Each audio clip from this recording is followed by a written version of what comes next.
안녕하세요. MNK 프랑입니다. 지금 미국 전기차 시장에 며칠 전부터 난리가 났습니다. 왜냐면 이 도널드 트럼프 대통령이 미국 전기차 시장의 거의 3분의 1을 차지하는 캘리포니아에서 오는 2035년에는 이제 가솔린 차량 판매를 중단하는 이 법안이 있는데 이거를 중지시키는 결의안에 서명을 해버렸어요. 그러다 보니까 지금 뭐 전기차 업계를 비롯해서 지금 캘리포니아 주정부도 마찬가지고요. 뭐 다양한 환경 단체들까지 우려 섞인 목소리를 전달하면서도 한편으로는 또 가솔린 차량을 계속 타고 싶은 분들에게는 또 굉장히 또 좋은 소식으로 받아들이고 있는데 어떠한 내용인지 제가 함께 살펴보시죠. 이번 결의안 같은 경우에 지난번 연방의회를 통과했고요. 지금 이제 가솔린 차량을 단계적으로 퇴출시키려는 미국 내 가장 강력한 조치를 이제 무효화시키는 걸 목표로 하고 있고요.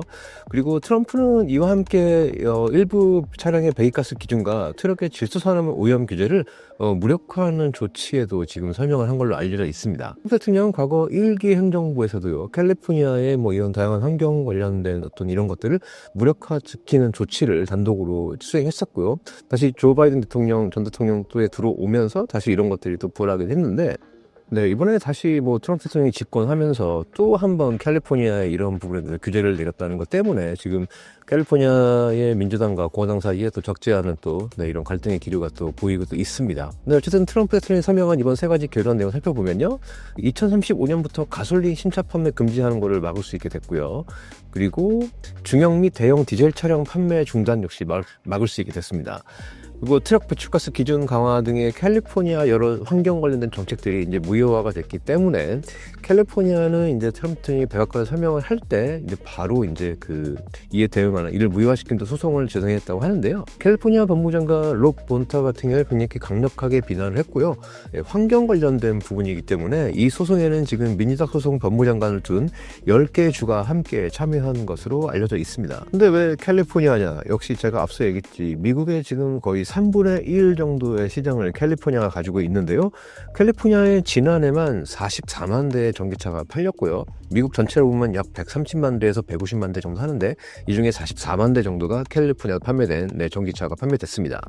시장 점유율은 캘리포니아 내에서는 22에서 25% 정도가 전기차가 차지하고 있고요.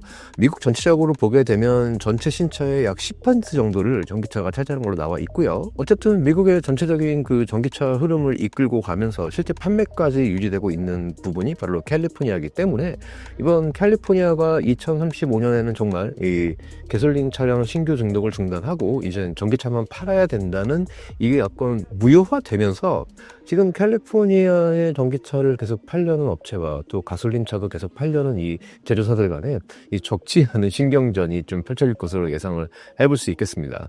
일단 미국 자동차 산업협회는 굉장히 환영의 메시지를 내놨습니다. 아무래도 이제 전기차 쪽으로 가려는 어떤 그런 시점을 정해놓고 이걸 맞춰가는 것보다는 자동차 산업협회 같은 경우는 아무래도 내연기관 쪽으로 조금 더 비중을 두는 쪽이 목표를 지향하는 것 같은 이런 목소리를 내었기 때문에 이번 트럼프 행정부의 조치를 굉장히 환영하고 있다는 뉴스가 나왔고요.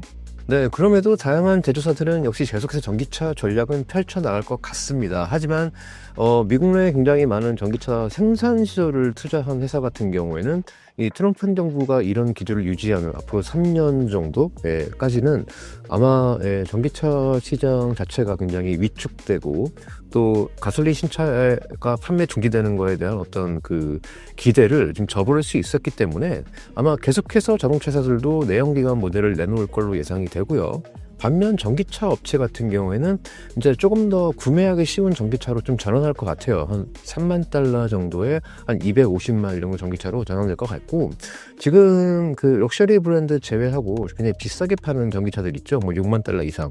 현대 아이오닉 9 같은 경우에 이런 차들은 좀 약간 힘들 수 있어요. 게다가 현대 같은 경우는 지금 전기차 생산에 굉장히 많은 부분을 미국에다가 지금 투자해 놓은 상태인데, 지금 정부의 기조 자체가 이제 내연기관 차까지 같이 보조를 맞춰가는 쪽으로 나가고 있고, 전기차의 최대 시장인 캘리포니아가 이 규제에 정면으로 지금 영향을 받는 이런 주가 되다 보니까 앞으로 소송이 또 어떻게 진행될지는 봐야 될 부분이긴 하지만서도 지금 전기차만 너무 의존하거나 전기차에 대한 기대를 많이 걸면 지금 있는 행정부 안에서는 조금 약간 예측이 좀 긍정적인 부분이 좀 적지 않을까 생각이 듭니다. 흐름은 전기차로 전환되는 것이 뭐 대부분 전문가들이 맞다고 얘기하는데, 단지 그 시점의 문제인데, 좀 뭐 어떤 시점을 정해놓고 여기에 맞춰가는 것보다는 조금 더 이런 다양한 갈등적인 요소가 있기 때문에 당분간, 앞으로 지금 2035년이면은 거의 10년 정도 남았는데, 이 10년 안에 어떻게 될지는 잘 모르겠지만서도, 지금 전기차 전환을 선언했던 많은 브랜드들이 다시 내연기관으로 복귀하고 있고요. 심지어 다치 같은 경우도 뭐 전기차 내는 거에 이제 다시 내연기관 엔진을 집어넣는 모델로 전환시키고 있는 과정이라고 하니까, 다양한 브랜드들이 한동안은 전기차와 이 내연기관을 같이 만들어 가면서도 이 비중 자체를 조금 더 내연기관 쪽으로 두지 않겠느냐, 조금 더 얘기하면 뭐 하이브리드까지는 좀 갈 수 있지 않겠느냐, 이런 이야기들이 많이 나오고 있습니다. 근데 어쨌든 뭐 이번 주에 이 미국 자동차 이슈 중에서는 가장 이게 파격적인 것 같아요. 일단 전기차의 최대 시장인 캘리포니아에 제동이 걸렸다는 거, 그리고 앞으로 소송 과정에서 이게 어떻게 또 법원 판단이 날지는 모르겠지만, 지금 당장은 전기차 물론 계속 지금 팔고 있겠지만, 내연기관 엔진 자동차를 좋아하시는 분들 같은 경우에 일단 뭐 당장 없어지지 않을 거 가능성이 높아졌기 때문에 이런 부분들을 기대하시면 좋을 것 같습니다. 제가 또 관련돼서 뭐 소송 내용이라든가 아니면은 뭐 전기차 규제 관련된, 혹시 뭐 캘리포니아 아닌 다른 주 같은 경우에 내용이 나오게 되면 제가 또 바로 뉴스를 알려드리도록 하겠습니다. 지금까지 M&K 기업 풀 황이었고요. 여러분 좋아요, 구독, 알림도 꼭 부탁드릴게요.